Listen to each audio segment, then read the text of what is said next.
Okay, now I'm close enough. So tonight, I went to a brand new gallery here in town that I'd not been to before. And I've already forgotten the name of it. It was Darkwood. I think it's Darkwood Galleries. I'll leave a link down below to their website. It's a local gallery that was very cool. It's their specialty is very much darker sort of themed artwork. So there were paintings in there that had zombies and other stuff. In fact, here, let me just show you some of the footage that I did get of the place. You'll notice there's all kinds of curios and things going on all over the place. The decor was really cool. It was like no other gallery I'd been in before. It had a sort of gypsy caravan, sort of haunted house feel. In fact, I believe the fellow that was in charge of the gallery had said, when I was walking by him, I didn't really get much of a chance to kind of expand and talk to too many people, but I did overhear him talking to somebody about how he had a background in working in haunted houses and designing and working with them. And so there was some things he had created just out of foam and cloth and stuff, and everything looked amazing. It was also connected to this other place upstairs that the lady that ran that one, it was another sort of gallery, but it was her small business where I believe she did tarot card reading and did costume design for theater and plays and stuff. It was a really nice cross-section of connection, just and connected by this very Resident Evil type of like staircase that went up. It was just really cool. The whole ambiance was neat. So that was part of the evening for me, and I loved it. It was great. It was a wonderful time just to get out, to be around other artists, get to meet people I hadn't, ever met before, and then talk to some people that I hadn't seen in quite a while. But of course, when you get a bunch of artists together, the first thing that starts coming up is like, talking about shows and earnings and other places. And inevitably at one point, the conversation of AI came up. And that is something that I had been kind of on the fence about jumping into on any discussion on this particular series. But again, it is something that is affecting me and is going to be affecting a lot of people. For those of you that don't understand what I'm talking about, I am not talking about Adobe Illustrator AI. I am talking about artificial intelligence AI. And more in the subject aspect of what it's doing with art. So I'm going to give you a very basic general overview. This has been covered ad nauseum. All you have to do is go on any social media account and do a hashtag or a search of any kind for AI art. You will find tons of examples, good and bad. And I did say good and bad, and I'll explain why as I go through this video. The concept of it is that basically it is based around, I believe the original aspect that you could do this with was something called OpenAI. There were probably a few precursors to it, but this is one where you go and you use keyword prompts, like in the style of Franz Hall, horse, iPad, pirate, and parrot. And it will generate art from that, from what it finds online. So you are not really creating something new, but there's a point of contention and argument to that as well too. Recent actions have divided the art community in a lot of ways on this. There have been some people that there's many wonderful YouTube videos about this, interviews and stuff, and people that are directly affected by what's happening. These generators can often produce photorealistic or stylistically close aspects to an artist's work. And then the whole legal aspect of whether or not it is legal to trademark the creations that come out of this is also in the air. Connect that with the fact that AI has now been able to replicate digital art, paintings that could have been created by hand in any sort of technique, from watercolor to acrylics and yada yada, to certain drawing styles, to 3D models, and even coming into the realm of voiceover, radio spots, you name it. If you don't believe me, go to your local McDonald's. They probably have an AI voice asking you what you want. It's fairly convincing. Yes, it's robotic, but with the right tonality and pitch applied to it, we might not really realize that the commercial we're hearing just almost subliminally as we drive somewhere is AI. And that's alarming. I did read something in Futurist, which is a newsletter I get, that talked about how prolific the aspects of AI are in our everyday life already, whether they're in search engines or how we are just conducting what we do day to day in our interactions with our phones, our banking institutions, you name it. Quantifiably, I would say that there are good aspects when AI has been utilized to do things like maybe, I don't know, analyze the human genome, figure out better ways to manufacture medication or a way to beat cancer. There are elements in there that would take a human being a lot longer to discover. Tests and trials and variables that would be almost impossible within our lifetimes to be able to conquer certain things, maybe within the reach of our fingertips now because of something like AI generated aspects. It's invaluable in problem solving.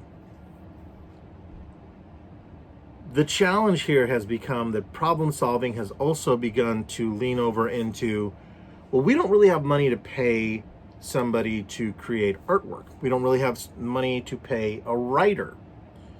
And for those of you that also would think that it isn't working in that zone, there are already blogs that many people read that do have AI generated content in them.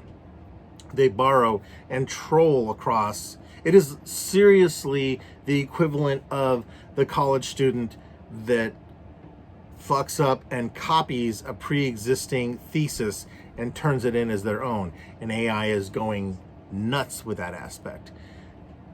I am giving you a super simplified version of what is happening. It is far more innocuous and far more prevalent than most people are aware. And in this conversation, I think I knew more than most of the people there, and that's not an ego trip comment. They were older, they were a little more out of touch. They don't necessarily mess with anything that they thought AI would be interpolated with. In fact, one of the people I spoke to, they made a comment that, well, I just believe in paint and canvas, which is great. Not knocking that gentleman for saying that. I do too. The point I was making was, yes, but if you run a website where you have placed that now online, or maybe the person that purchased it from you put a really good high definition photo on their Facebook or Instagram or uploaded it anywhere, or somebody else scanned it or wanted to make a bigger print from it or something, your work is inevitably going to be out there. Depending on what they enter in the search and in the creation of AI art, it can give you an innumerable amount of results that are just as wacky and weird as they are for your average person, really well rendered. The rush to create is truly addictive. The incredible high that I get when I create something, right? When I put something out and I go, I made that. I absolutely 100% made that, right? That is amazing. And I'll pull out a piece here, not just to pimp myself, but I'll pull out this piece here. It's one of my favorite ones. These still haven't gone on sale yet, but this is a Wonder Woman piece I did, okay? Now this is a little 4x4 block, and it's wood. You can see that right there. And I placed the little bumpers on it for the wall. It doesn't have any hanging stuff on it, and it needs final clear coat put on there yet. But I hand drew this. That is ink and markers on basswood and a pine cradle, okay? On an 1.5 inch substrate. And I love the character of Wonder Woman, and this is my version of Wonder Woman. If I were to scan this in and make this available anywhere in high resolution, because it doesn't really count, I'm shaking the shit over. Fuck you, AI. If I were to do this and put this up anywhere high res, it could be utilized. They'd have to enter in, a search for Wonder Woman and art and maybe slightly anime, slightly comic looking.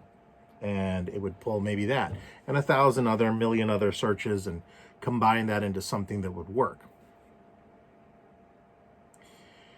That is pretty distressing. Unfortunately, what is more distressing has been the very weird, and I mean weird, divisiveness that has happened in lieu of this. Maybe some of it is born from the fact that people have a lot of fucking things to worry about in life. I'm no stranger to that. So to see impassiveness and to see indifference happen in some circumstances is more than a little alarming. My nose itches like hell because there's a lot of dander and it is dry as shit down here. And I forgot my soda. Should be drinking water. The real challenge here comes in that, like, I've had other conversations removed from this one where the ideas will swing into like, well, I don't really care because I make my own things and I'm not going to be affected by that. I'm a smaller creator, you name it, all these other things. Well, one of the challenges comes from this. It is if we stay quiet about something that has already been unleashed, right? There's no putting the genie back in the bottle. You cannot cap it. It literally feels like the genetic power that was unlocked in Jurassic Park. And life breaks free, it expands to new territories, and it crashes through barriers painfully, maybe even dangerously, but, there it is. There it is. And I know that sounds extremely over the top, but the truth is that just like that, right, we have John Hammond going, well, if we could just control it, but the thing is you can't. You can't.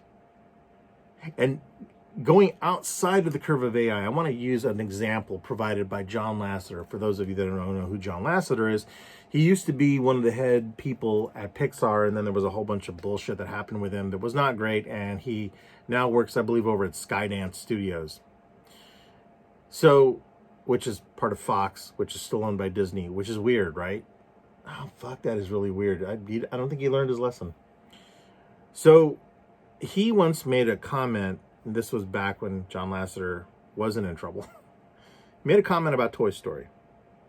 He was at an airport, and it had come out, and I think they were working on possibly doing, I don't know if it was the movie that came after A Bug's Life. I don't know what exactly was going on. I think that may have been Toy Story 2. It's been a while. I used to be a big Pixar stan, and I used to remember all of the original 8 movies that I really loved. But this was a circumstance where in that time after they had released Toy Story, which is a phenomenal film, he realized that when they had the initial ideas for their first movies, which were like A Bug's Life, Toy Story, Finding Nemo, WALL-E, and one or two others, that they had all written down on this napkin. It was like the main heads of Pixar. So it'd be like Pete Docter and Andrew Stanton, those guys, and Joe Ranft. They had written down all this stuff, and in that zone, he remembers how personal that was, right? And I promise, there's a point to all of this. It was cloistered, it was connected, it was all contained. Okay, so I'll use my tiny little baby claw machine here. See all the little dinosaurs in there? They're all contained. They're in here. They're not going anywhere. They're in there. What happened was he went to an airport, and as he was getting on the plane, as he was waiting to board, there were people that boarded before him. And one of them was a young girl carrying a Woody doll.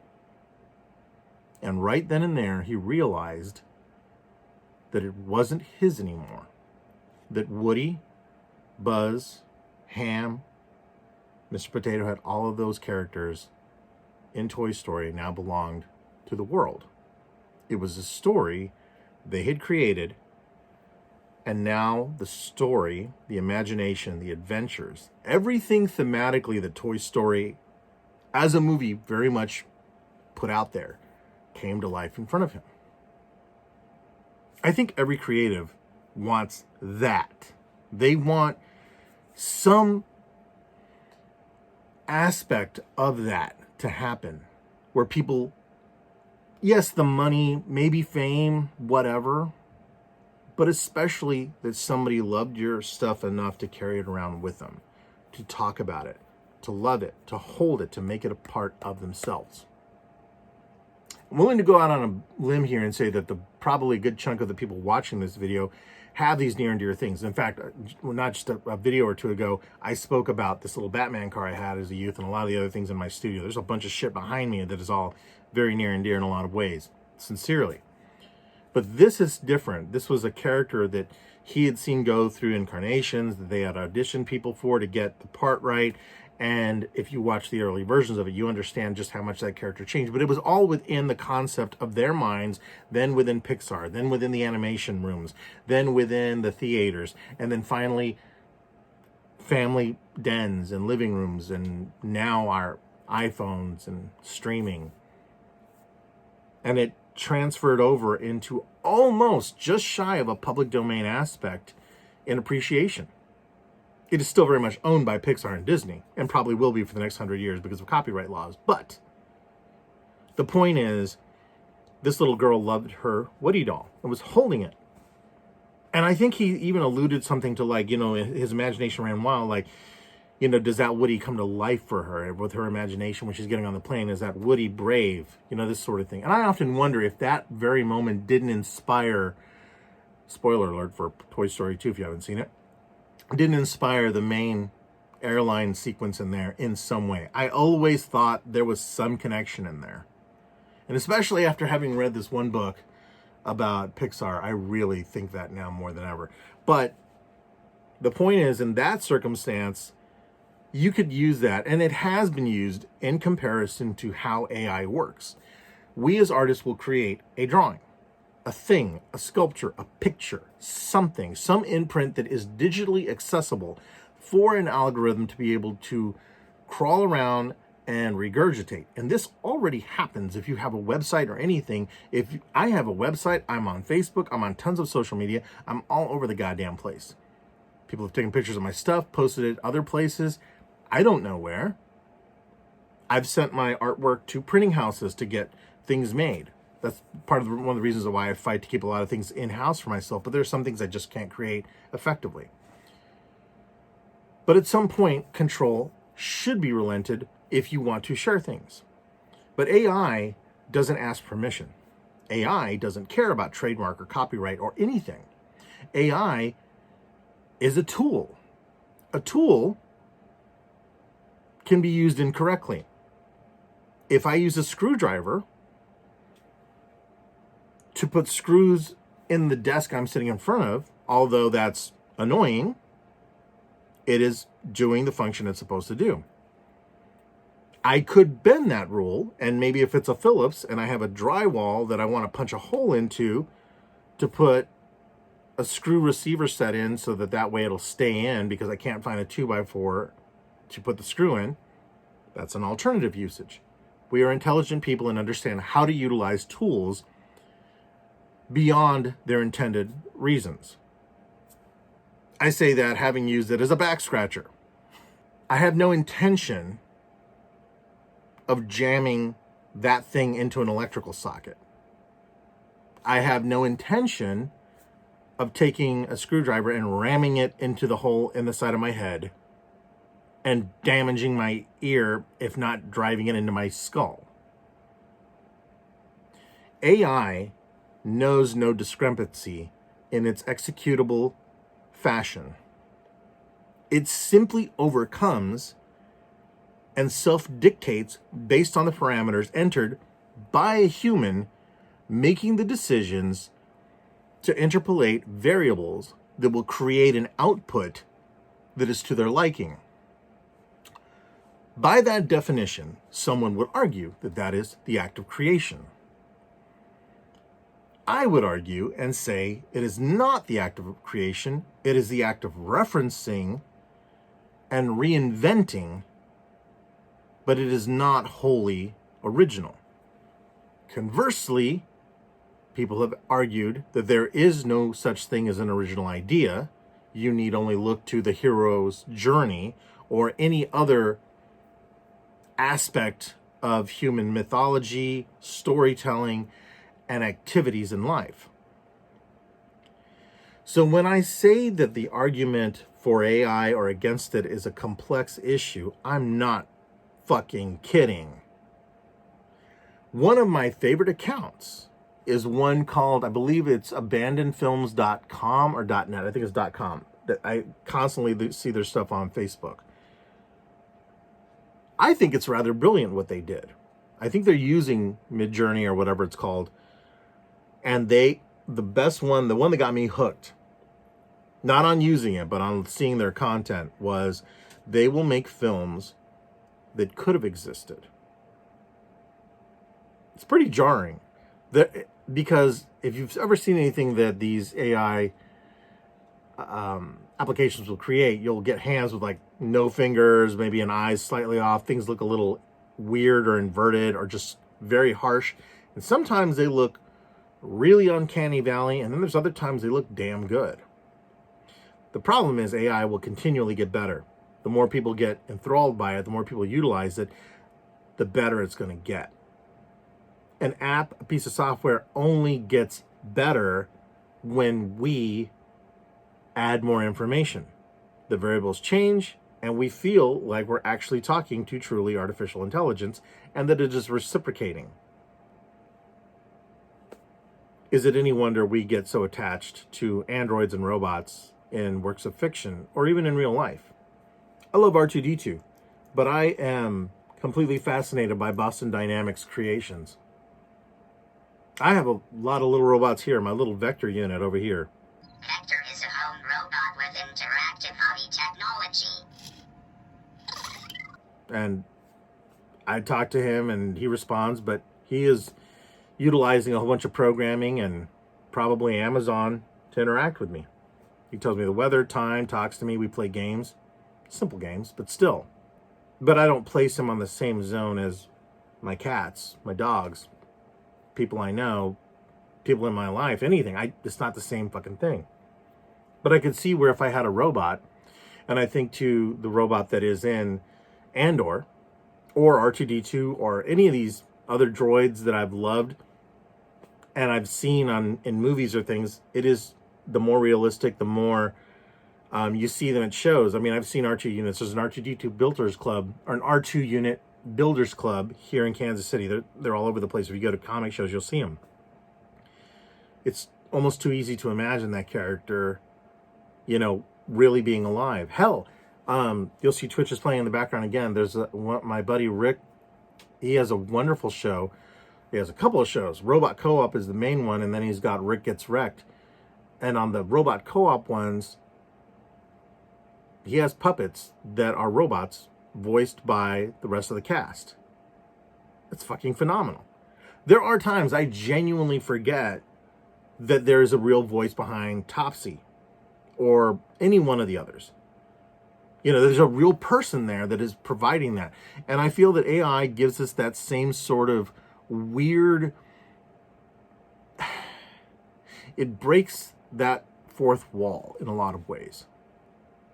And bringing this back full circle to why I'm talking about this with art, of course it's addictive to punch in some things because we as humans want things to be easier. I mean, for God's sake, during the Jet Age, during the age of the Jetsons, right? The idea was that George Jetson, when he got home, he would talk to his wife and she'd be like, "How's work today, dear?" And he was like, "Oh, God. Oh my God, that Space Lee Sprocket. He's such a slave driver. I push the button 3 times a day, off and on and off and on." That was made in the 50s, maybe the early 60s. And the idea was that eventually the world of tomorrow, the world of promise, would hold that we would have all the time in the world because of automation. But at the exact same time, still very much pushed the ideology that blue-collar work, white-collar work, both were necessary. You needed leaders and you needed followers. And you needed people that would do the shit that nobody else wanted to do. And you had to have the people that would be able to instruct other people on what to do. AI changes all of that. I know this because I had a client that was very excited about the advent of it. Well, if you don't have time to do these sort of things, I mean, is it something where I could just enter and I could get this? No. No, it's not that simple.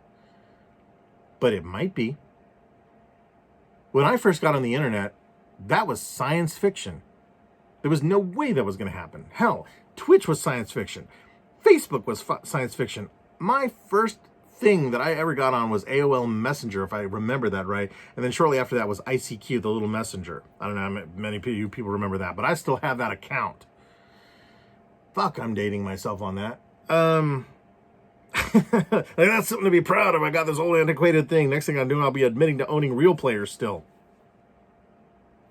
And so the thing there that really got me was that, you know, when you think about how we're progressing and how changes happen just enough, just at a slow enough pace that it becomes acceptable, but quick enough that we almost don't even fucking notice it happens. And you have to question why we allow that. You see, when I first heard about AI happening, I thought it was amusing. I thought, oh, well, that's kind of crazy, but no one's really going to like it, right? It's going to start to look all the same and shit. And there can be a lot of arguments made about that. Being a digital artist, I am very aware that it is possible to have the digital art look, and then you start to lose a lot of what makes you an individual, because all the brushes and stuff that come with Procreate and other things kind of look the same after a while. That's not to say you can't make incredible art. And I have seen some stunning stuff on a lot of digital fronts, but I work really hard to make sure that what I do is different than everybody else's. I will make my own brushes. I will do different things to kind of break through on that. It doesn't matter if I'm working traditionally. I will use very odd things. I have, you know, assorted different kinds of brushes I'll use, and I'll use them on different mediums. So I'll use acrylic brushes on a watercolor painting. I will use pens. I'll use a piece of paper, a sponge, whatever. And those are all the human elements that AI cannot possibly do anything original with, but it can copy, emulate, and then regurgitate them into a finished factor that emulates us and nothing more. Unfortunately, in a society that we live in that is happy for just good enough, that is troubling. I want to take that and ramp that up just a little bit. A lot of times, I am consistently reminded of The Incredibles. There is a scene in there. First of all, that movie is a fucking masterpiece. Brad Bird, thank you. Secondly, one of the most powerful scenes in there was the one where Elastigirl, Mrs. Incredible, and Mr. Incredible are arguing. And they are having a discussion. He's come home late. He was out doing superhero work with Frozone. The building had just come down. And the argument builds. And the conversation revolves around Dash. And the whole concept of and I'm going to paraphrase because I'm not remembering the quote exactly right now, but essentially what Mr. Incredible says is, it's psychotic, you know, that he's graduating from I think the 5th grade to the 6th grade. He was like, you're moving from the 5th grade to the 6th grade. It's not a graduation. It's psychotic. And she's like, you know, she's like, it's just something, it's about school, you know, and all this other stuff. And he's like, and then that's when he says it's psychotic. And you can tell that he can't even be happy because he's not happy with his own life. But there's a point in there where she says, it's not about you, when he starts to argue, like, you want Dash to truly excel? Let him try out for track. Let him do what he's supposed to do. And she's like, you're making me the villain here. I am not the villain. And this is not about you. And it's a pretty pivotal fucking argument, because I think it's one of the few times I've ever seen it really represented in any sort of, there's the cat in the fucking window again. Dude. Every time he does that, I've been trying to seal those windows up. It's a quick side. I'm always scared he's going to knock some shit off there, but whatever. Anyway, gonna stay focused. So the whole point is, in there's this whole thing that happens with this argument, and I realized something in there about how he makes a comment that the mundanity of graduating and getting an award from going from one grade to another is applied to everyone. But when you're truly unique, when you truly rise above that, if you're truly exceptional, that's bad. I think AI art is about to unlock a whole other shitstorm we're not aware of. You see, I was very much raised at a point in time when I was still in the shadow and beliefs of boomer age parents. Said if I worked hard, if I did the things that a handshake in an interview meant you were a good person and you were going to stay with that company and that company would take care of you, and I'd have a pension and I'd have a 401k and I'd have back rubs for the rest of my life and all the other bullshit that they fucking said I was going to get, and I didn't. I really wouldn't want any corporate back rubs. That'd be creepy as fuck. But the thing is, the narrative there is that if you worked hard enough and you did all these things, you would end up in this one particular circumstance in your life. Being exceptional at something meant I could watch somebody on TV and go, I cannot drive like Jeff Gordon. He is an exceptional NASCAR driver. The hell with all of you that don't like Jeff Gordon. Y'all suck. Nuno Betancourt is a phenomenal guitarist. So is Brad Paisley. So is a lot of other people. I have a couple guitars over there. I have half of an amp set up over here. There's a reason I don't play guitar on camera. There's a reason why. I'm still relearning it. I have forgotten how to do it, and I don't excel at it. But I do enjoy watching people that are extremely good at it. I do art, and I think I'm pretty good at it. But that doesn't mean that when I go meet artists that I have looked up to all my life, like a Dave Dorman or like a Brahm or something like that, that I don't go, well, I need to go home and light all my bullshit on fire. That's not really what I'm going to do. I just acknowledge that these motherfuckers are good at what they do. Probably shouldn't have used that M word, but we're going to go with it now. Because they're not that. They're good people. God damn. See, most people that know me in real life never really hear me cuss that much, and I keep my shit really quiet because I'm like, well, no, I can't talk that way. But this is my stupid journal, so I'm going to say what I want to say. The point is, they're extremely talented and extremely skilled people. AI takes all of that and flips it on its head. I'm going to use one more example here before I end this on why I think AI has become so attractive to people and made them understand that it is their brush with greatness in some circumstances to be able to do this. Not everybody. I am not trying to be a condescending artist. I am trying to give you guys insight into some circumstances that have happened to people I've known.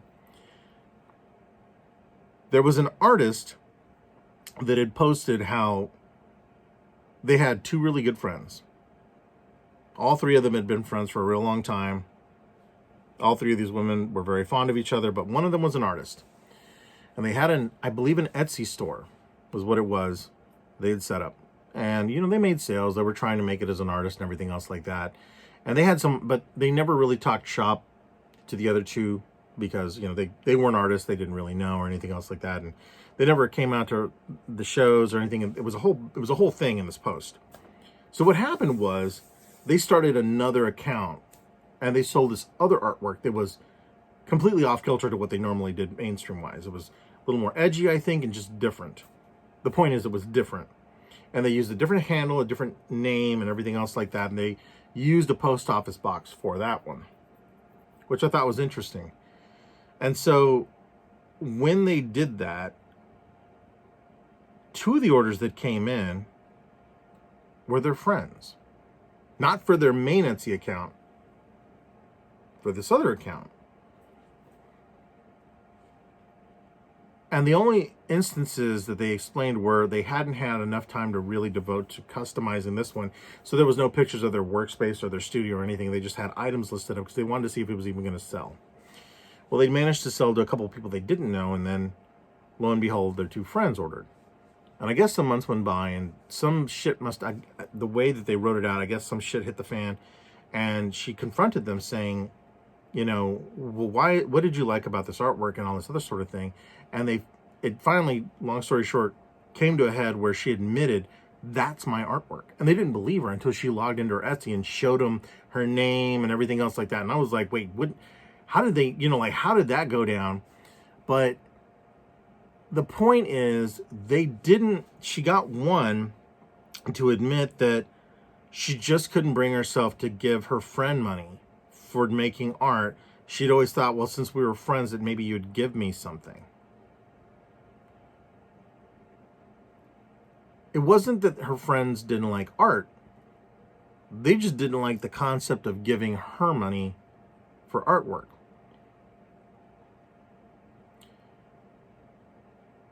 Again, I'm not saying everyone's like this. I am saying that we put value in different buckets depending on the circumstances of how we engage with a particular thing we consider art. Some people will look at Action Comics #1, the debut of Superman, and tell you, what the fuck is that and why is it thousands of dollars? Other people will start a fist fight in a monastery to get a copy of that. The worth of art is in the eye of the beholder.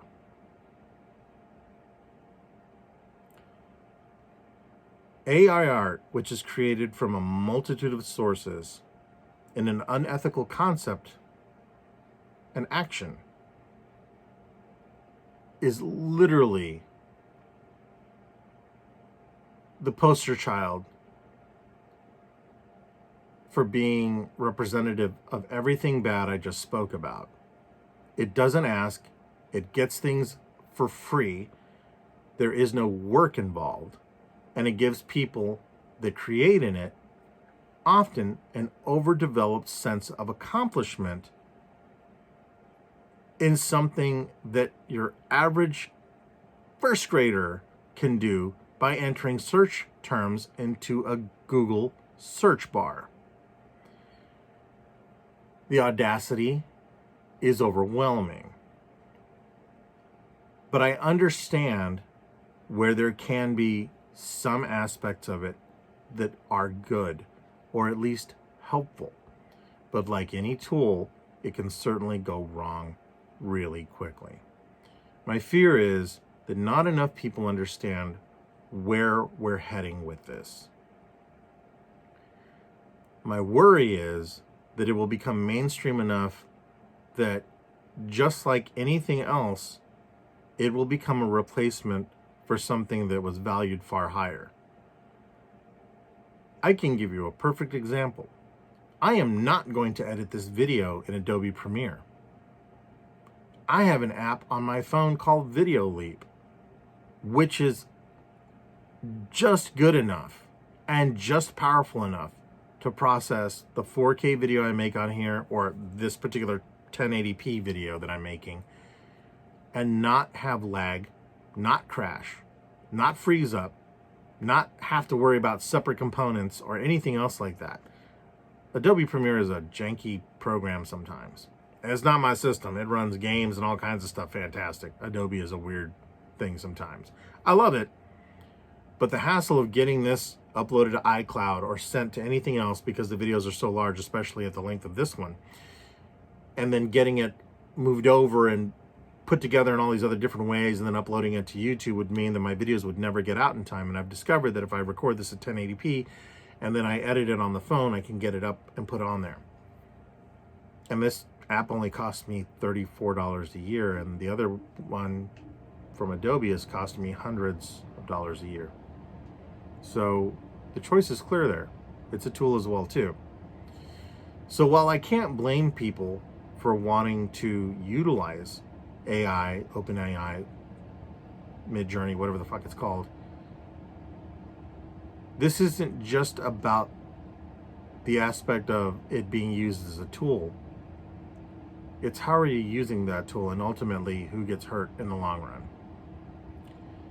And unfortunately, I don't believe that this video has really answered any questions. It may have opened up more. I am interested. What do you guys think about it? Where do you think it fits in there? Am I being overreactive? Am I not putting enough emphasis on how bizarre this could really get? I'd love to know, because when I thought I was pretty much against it, I do realize that there are things it can work for. But ultimately, I am not comfortable with the idea that a lot of people's work is never going to see the light of day, because eventually, whether it's apps or games or entertainment on any level, AI stuff like this is here to stay, and it is not going to make it any easier in an already crowded and overpoweringly stressful career to be a creative. I don't know, food for thought. Thanks for watching, guys. I'll catch you in the next video.